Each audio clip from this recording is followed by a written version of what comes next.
अब हम in terms के मुतालिक पढ़ेंगे कि रेस्पिरेशन का मतलब क्या होता है, इरिटेबिलिटी का मतलब क्या होता है, न्यूट्रिशन का मतलब क्या होता है, ग्रोथ का मतलब क्या होता है, एस्किरेशन और रिप्रोडक्शन का मतलब क्या होता है।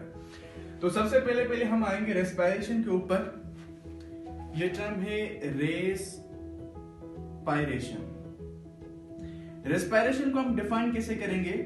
It is a chemical process that liberates off the chemical energy from the food.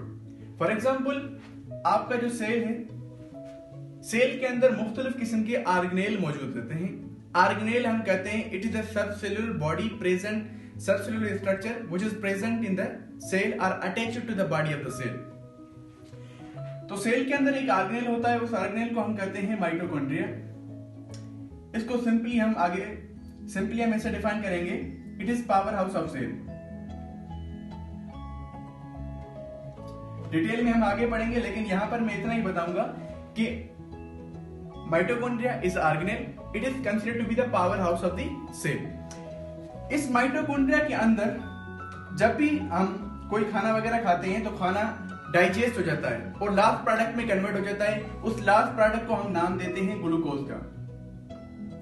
अब ये ग्लूकोज सेल के अंदर आएगी, सेल के अंदर आने के बाद माइटोकॉन्ड्रिया में आएगी। माइटोकॉन्ड्रिया क्या करेगा? ये क्या है? Power house of the cell है। पावर हाउस ऑफ सेल हम इसे क्यों कहते हैं? क्योंकि इस ग्लूकोज को ऑक्सीजन की प्रेजेंस में ब्रेक डाउन करके हमें देता है एटीपी। इस वजह से हम इसे नाम देते हैं power house of the cell. तो रेस्पिरेशन का मतलब क्या हुआ? It is a chemical process that liberates off the chemical energy from the food. Glucose हमारा फूड है और in the presence of oxygen ये ग्लूकोज बर्न डाउन हो गया, उसके बाद हमें मिल गई एटीपी। तो ये एक केमिकल प्रोसेस है, क्योंकि ग्लूकोज जो भी है वो टूट रहा है इन द प्रेजेंस ऑफ ऑक्सीजन। तो ये है रेस्पिरेशन। और दूसरा टर्म जो मैंने यहां पर लिखा है वो है इरिटेबिलिटी। इरिटेबिलिटी मींस हसासियत। अब देखिए, this is considered to be the body of the cell. In the cell there are two parts are present. It means that the body of cell is divided into the two main parts. Number one is considered to be the protoplasm, while number two is considered to be the deuteroplasm. The protoplasm is considered to be the living part of the cell, while deuteroplasm is considered to be the non-living part of the cell. The irritability occur due to the protoplasm. If the protoplasm is present in the body of the cell, the irritability occur.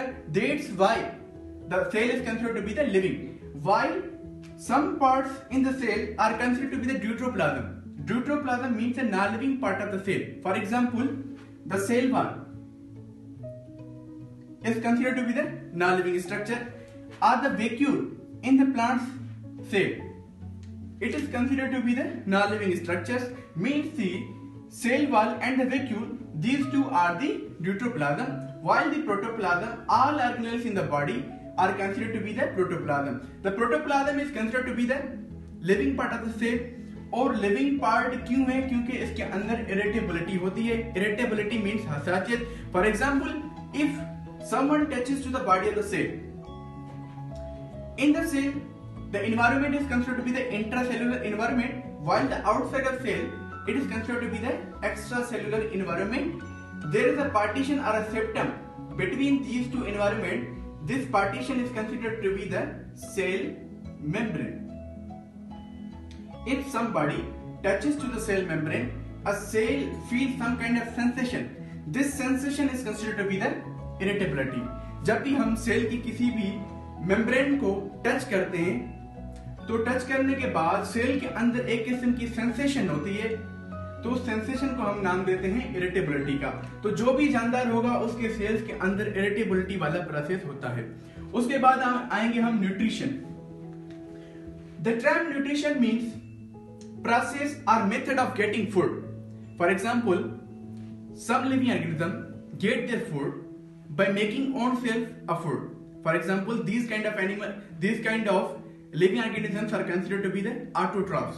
Autotroph living organisms are those which can prepare the food by own selves. For example, the plants are considered to be the autotroph because they make their own food. While some living organisms are considered to be the heterotroph. Heterotroph means those living organisms which do not prepare their own food. For example, we are human beings, we are not preparing their preparing our own food. We are getting food from the plants. We are considered to be the heterotroph living organisms. So nutrition means the way of getting food or the method of getting food. The human has a different mode of getting food. For example, human have the ingestive mode of nutrition, while the fungus have the absorptive mode of nutrition. So जो भी living organism होगा उसके अंदर nutrition वाला process होगा, और nutrition का मतलब होता है मेथड ऑफ गेटिंग फूड. हर जानदार अलग अंदाज में अपने खाने को हासिल करता है, अपने फूड को हासिल करता है. उसके बाद आएंगे हम ग्रोथ में. अब हम पढ़ते हैं ग्रोथ के मुतालिक. ग्रोथ को हम डिफाइन कैसे करेंगे? It is irreversible change. Growth क्या है? एक इरिवर्सिबल चेंज है. इरिवर्सिबल चेंज किस में आती है? सबसे पहले आती है शेप, लिविंग ऑर्गेनिज्म के शेप में, लिविंग ऑर्गेनिज्म की हाइट में, लिविंग ऑर्गेनिज्म की विड्थ में, और लिविंग ऑर्गेनिज्म की वेट में. Irreversible change occur in the size, shape, height, width and weight of living organism. This irreversible change is considered to be the growth. तो जो भी जानदार होगा उसके अंदर ग्रोथ लाजमी होगी. उसके बाद हम आते हैं एक्सक्रिएशन के ऊपर. अब देखिए टर्म है एक्सक्रिएशन. एक्सक्रिएशन को हम डिफाइन किसे करेंगे? Removal of the wastage from the body. सबसे पहले हमने पानी पिया और दीगर और मटेरियल यानी कि फूड खाया. फूड खाने के बाद हमारी बॉडी के अंदर some kind of wastage produce हुए. उस वेस्ट रिमूव करने वाले मेथड को, रिमूव करने वाले प्रोसेस को हम कहते हैं एक्सक्रिएशन. तो जो भी जानवर होगा उसके अंदर एक्सक्रिएशन लाजमी होती है. उसके बाद हम आएंगे रिप्रोडक्शन. अब देखिए टर्म से जाहिर है रिप्रोडक्शन. री means again, production means formation or creation. Means the again formation of living organism is considered to be the reproduction in the living organism. For example, this is considered to be the human being. Human being अपने जैसे औलाद को पैदा करता है, तो उस process को हम कहते हैं reproduction. Means reproduction is the process in which living organism reproduce their young one. This process is considered to be the reproduction. अब reproduction एक ऐसा प्रोसेस है, एक ऐसा सिस्टम है. reproduction एक प्रोसेस है और इस सिस्टम को हम क्या कहते हैं? Reproductive system. रिप्रोडक्टिव सिस्टम एक वाइड सिस्टम है जिसको अगर हम किसी भी लिविंग ऑर्गेनिज्म के निकाल दें तो वो लिविंग ऑर्गेनिज्म सरवाइव कर सकता है. For example, the human male reproductive structure is considered to be the testes, and female male reproductive system, female reproductive organ is considered to be the ovary. These are two reproductive structures found in the human being. Ovaries are found in the female while the testes are found in the males. If we remove these testes and ovaries from the male, from the human being can survive. लेकिन continuity of species के लिए ये जो organs हैं वो important है, लेकिन जिंदा रहने के लिए ये ऑर्गन्स इंपॉर्टेंट नहीं है. जिंदा रहने के लिए रिप्रोडक्टिव सिस्टम इंपॉर्टेंट नहीं है, लेकिन कंटिन्यूटी ऑफ स्पेशीज रखने के लिए ये सिस्टम इंपॉर्टेंट है. तो कहने का मकसद ये हुआ कि जो भी जानदार होगा उनके अंदर ये 6 जो भी प्रॉपर्टीज हैं, जो फंक्शनल एक्टिविटीज हैं वो पाई जाएंगी.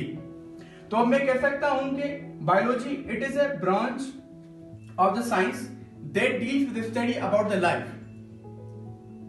यहां पर 2 किस्म के मैटर मौजूद हैं. एक मैटर को हम नाम देते हैं लिविंग मैटर, दूसरे मैटर को हम नाम देते हैं non living matter. Living matter वो होगा जिसके अंदर ये 6 प्रॉपर्टीज मौजूद होंगी, और नॉन लिविंग मैटर वो होगा जिसके अंदर ये 6 प्रॉपर्टीज मौजूद नहीं होंगी.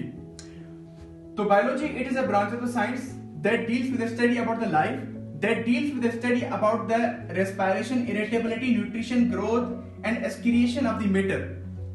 हम बायोलॉजिकल साइंस को ऐसे भी डिफाइन कर सकते हैं, biology it is a branch of the science that deals with the study about the matter which contain the 6 characteristics it is considered to be the respiration, irritability, nutrition, growth and excretion.